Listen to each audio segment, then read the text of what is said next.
तो फेंक नहीं सही थे, कहते धोने भी हैं। देख लपू झिंगुर, तेरी यही औकात है। चल उठ जा, लग जा काम पे।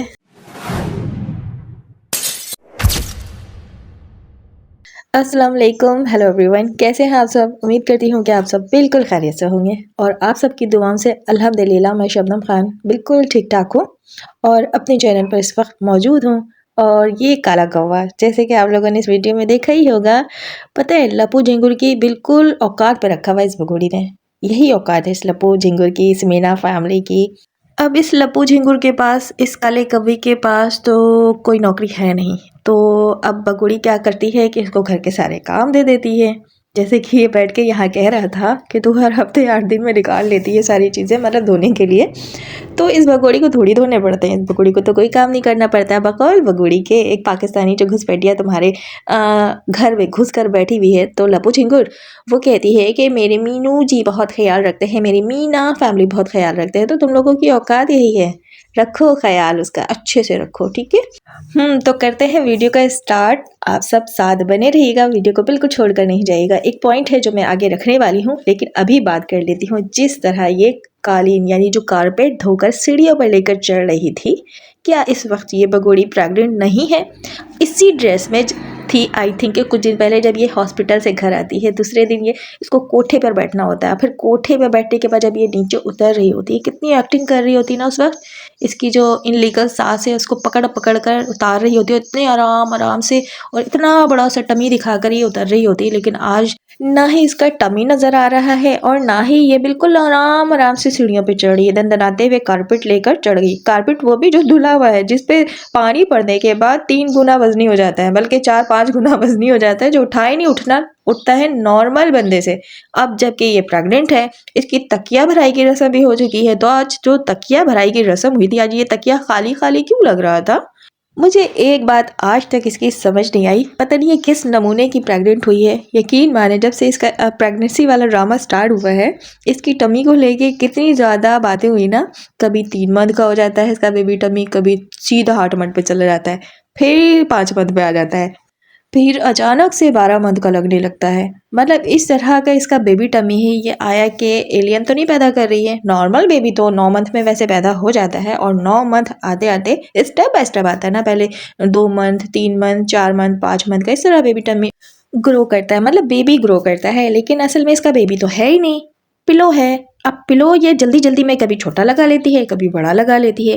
तो ये मिस्टेक ये करती है। अब जब हम यहाँ ला कर सच रखते हैं तो भुगुड़ी को बहुत बुरा लग जाता है, फिर इसके रामू काका को भी बहुत बुरा लग जाता है। जिसके तिल्ले भैया के लोग इतनी बातें करते हैं, तकिया बोलते हैं, मुझे शर्म आती है। अच्छा रामू काका, आपको बड़ी शर्म आती है इस बात को लेके, लेकिन आपको तब शर्म नहीं आई जब आप कहते थे देसी घी है और लप्पू का बरदान की टेस्ट करिए और बला बला बला, बहुत सारी ऐसी बकवासें आपने की जिसको करते हुए आपको ज़रा भी शर्म नहीं आई। आपने बहन भाई के रिश्ते को ख़राब करके रख दिया है ये कहकर कि ये देसी घी है, मर्दानगी टेस्ट करती है, प्रेग्नेंट हो गई है, और बहुत सी ऐसी बातें जो मैं यहाँ पे करना नहीं चाहती।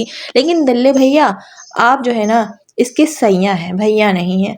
पता है जो रस्म आपने की ना, वो भाई नहीं करता है। वहाँ पे मर्द का कोई काम नहीं होता है, वहाँ पे शौहर का काम होता है। अगर मर्द की जगह होती है ना गोद भराई की रस्म, यानी जो तकिया भराई की रस्म आपने की ना, तो वहाँ पे लप्पू को बिठाना चाहिए था। आप क्यों बैठ गए?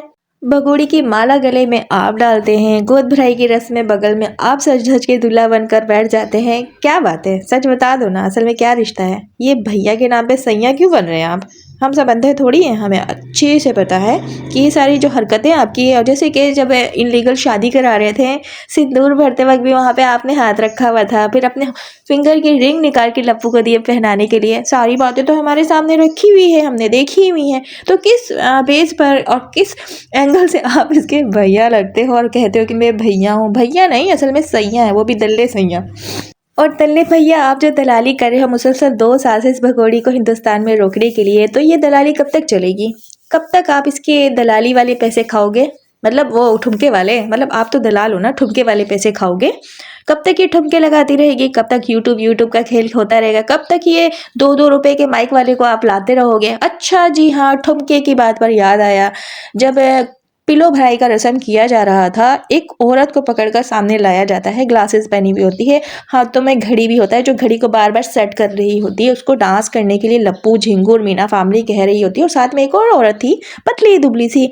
तो दल्ले भैया आप बताइए ना, उसमें से एक आपकी सिक्योरिटी थी और एक आपकी वाइफ थी, है ना, जहाँ तक मुझे सुनने को मिल रहा है। वैसे मैंने आपकी दल्ले भैया वाइफ को नहीं देखा है, क्योंकि ऐसी जगह आप शायद लाना पसंद नहीं करते। जब उन दो औरतों को नचाने की कोशिश की जा रही थी, तो फिर आप उन दो औरतों को घूर कर क्यों देख रहे थे, आंखों से इशारा क्यों कर रहे थे कि साइड हो जाओ, इस कोठे वाली को नाचने दो, क्योंकि यह है कोठे वाली, तुम लोग कोठे वाली नहीं हो, सिर्फ इस कोठे वाली के पैसे पे हम राज करते हैं। तुम लोग साइड हो जाओ, कोठे पे आप अपना नाच नहीं दिखाओ, वरना सोशल मीडिया पर वीडियो वायरल हो जाएगी।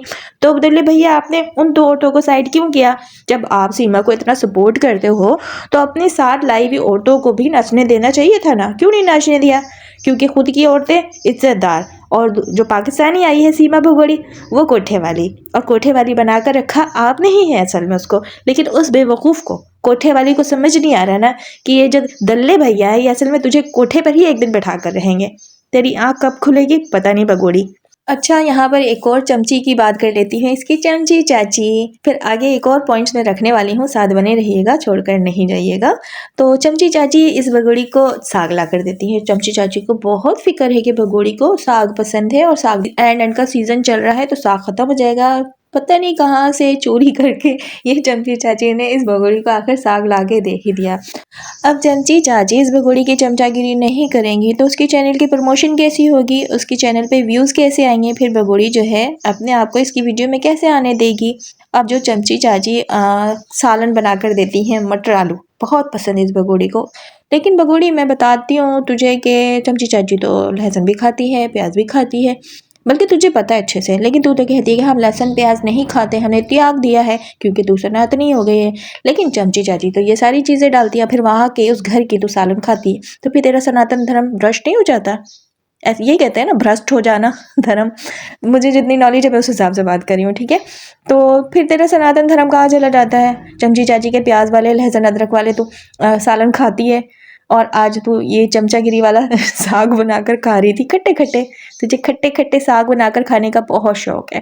चलो ठीक है, इस बारे में तो मैंने जो बात करनी थी कर ली। आज इसने साग बनाया, और साग वाली वीडियो और पुराने से व्लॉग्स ये हमेशा परोसती रहती है, हमें बेवकूफ़ बनाती रहती है। फिर इस दौरान ये कहाँ कहाँ के चक्रे लगाती है, जैसे कि रामू काका बोले कि ये अब मीना फैमिली के घर से एक कदम भी बाहर नहीं निकाली। लेकिन शायद रामू काका भूल गए थे ये बात बोलते हुए। जो कुआं पूजन हुआ था, छोटा सा एक मिसाल दे रही हूँ, बाकी मिसाल तो मैं बाद में दे दूंगी कि कहाँ कहाँ ये भगोड़ी घूमी है और रामू काका कहाँ कहाँ लेके गए। कुआं पूजन में जो पूरे रोड पे नाचते ठुमके लगाते गई भी थी और आई भी थी, तो आप कैसे कह सकते हैं रामू काका कि ये मीना फैमिली के घर से एक कदम भी बाहर नहीं निकाली है? ज़रा सो होश में रहकर बात किया कीजिए ना, इतने लंबे लंबे नहीं हाँका करें ना, फिर हमें बुरा लग जाता है, फिर हम पॉइंट्स यहाँ ला कर रख देते हैं। पॉइंट्स की बात आ गई तो चले, फिर मैंने कहा था ना आप बने रहेगा, मैं यहाँ पे पॉइंट्स रखने वाली हूँ। पॉइंट्स ये है कि जिस दिन आई थिंक 2 तारीख को ना इसका तकिया भराई का रस्म था, और उस तकिया भराई की रस्म में सुबह से तैयार श्यार होकर ये कोठे पे चढ़ गई थी, और कोठे पे चढ़ने के बाद ये नीचे नहीं उतरी थी। रात गए तक वहाँ पे नाच गाना डीजे पे चलता रहा, जैसे कि काफ़ी रील्स इस भगोड़ी ने यूट्यूब पर शेयर भी किया, और हमने देखा अपनी आंखों से, इस गुनाहगार आंखों से देखा है कि ये रात गए तक कोठे पर ही चढ़ी हुई थी, अपना पिलो भराई की खुशी में ठुमके लगा रही थी। कोठा जारी था मतलब रात देर तक। लेकिन सुबह से लेके रात तक बच्चे कहाँ थे, किसके पास थे? जब ये कोठे वाली नीचे उतरी ही नहीं तो बच्चे कहाँ गए? वो 3 अदद बेटियां 1 अदद बेटे कहाँ गए? उनको खिलाना पिलाना सुलाना किसने किया? जबकि पूरी मीना फैमिली ऊपर कोठे पे बैठी हुई थी, और ये भगोड़ी जिसकी पिलो बढ़ाई थी यानी तकिया भराई का रस्म था, तो ये ठुमके लगाने में इतना बिजी थी कि नीचे उतरना भूल गई थी। अब नीचे उतरती तो बच्चे इसको नजर आते ना, बच्चों को ऊपर आने की इजाज़त थी नहीं, वीडियो में आ जाते हैं। वीडियो में आते तो पता नहीं क्या हो जाता। जैसे कि आप लोगों ने देखा फरा बतूल ऊपर बैठी हुई थी, और फरा बतूल को ये काला कवर नोच कर भगोड़ कर कैसे नीचे उतार देता है। जिन बच्चों को ऊपर आने की इजाज़त नहीं और भगोड़ी नीचे गई नहीं, तो वो बच्चे कहाँ गए? फिर बच्चों का ख्याल कौन कर रहा था? बच्चों के साथ कौन था? ये भगोड़ी तो अपनी पिलो भराई की खुशी में, इस टनाटनी के आने की खुशी में इतनी ज़्यादा बावली हुई पड़ी थी, इसको तो अपने बच्चों का होश ही नहीं था। और जैसे कि ये हरकत ये हर बार करती है, कभी भी इसको देखा है आपने कि ऐसे जब कोई इवेंट आता है, जब इसके पत्रकार आते हैं, रामू काका आते हैं, या कोई नाच गाना कोठे पर चल रहा होता है या नीचे चल रहा होता है, तो बच्चे इसके आसपास होते ही नहीं हैं, तो बच्चे ये छोड़कर बड़ी खुश रहती है। तो इसीलिए तो हम कहते हैं कि बच्चे दे दो ना गुलाम हैदर को, क्या ज़रूरत है। तो खुश रहे इस लपू झिंगुर के साथ, खुश रहे आने वाले टनाटनी के साथ, खुश रहे इस मीना फैमिली के साथ और खुश रहे अपने कोठे के साथ और इस दल्ले भैया के साथ। दे देना वो मासूम बच्चे उसके सगे बाप को। गुलाम हैदर मांग तो रहा है, जब तुझसे संभाले नहीं जाते हैं, तेरे पास टाइम ही नहीं है इन बच्चों के लिए, तो क्यों ज़बरदस्ती उनको रोक कर रखे हुई अपनी ढाल बनाकर इस्तेमाल कर रही है और यूट्यूब चैनल चला रही है, व्यूज़ का खेल खेल रही है और रामू काका का जेब गर्म कर रही है। पहले तो तूने इस लपू झिंगुर का जेब गर्म किया, हैदर के पैसे जो घर बेच कर लेकर आई थी, अब तू रामू काका की जेब गर्म करने में मुसलसल लगी हुई इन बच्चों का इस्तेमाल करके। पाकिस्तानी बच्चे हैं, वापस कर दे, कमा तू, कोठा चला तू, तुझे मना नहीं कोई कर रहा, कोई रोकेगा टोकेगा नहीं। हम तुझ पे वीडियो भी नहीं बनाएंगे, शर्त ये है कि बच्चे हवाले कर दे। और शर्त ये भी मैंने रखा है, तुझे चैलेंज किया है मैंने कि अपने पर से पाकिस्तानी टैग हटाकर दिखा दे। और हाँ, पाकिस्तान आना चाहती है ना, अपना टनाटनी लेकर आकर गुलाम हैदर को उड़ाएगी, तो चल चैलेंज किया, कबूल कर ले जल्दी से। मुझे बहुत अच्छे से पता है तू सिर्फ वहाँ बैठकर हाँक सकती है रामू काका के बलबूते पर, तुझ में कोई दम नहीं है। अगर दम है ना तो ये मेरा चैलेंज कबूल करके दिखाना। आई होप कि मेरी वीडियो आप सबको पसंद आई होगी। पसंद आई है तो जल्दी से कमेंट्स कीजिए, अपनी राय दीजिए और इजाज़त दीजिए। फिर मिलूंगी एक मज़ेदार से रिएक्शन के साथ। अपना ख्याल रखिएगा, दुआओं में याद रखिएगा। अल्लाह हाफिज़।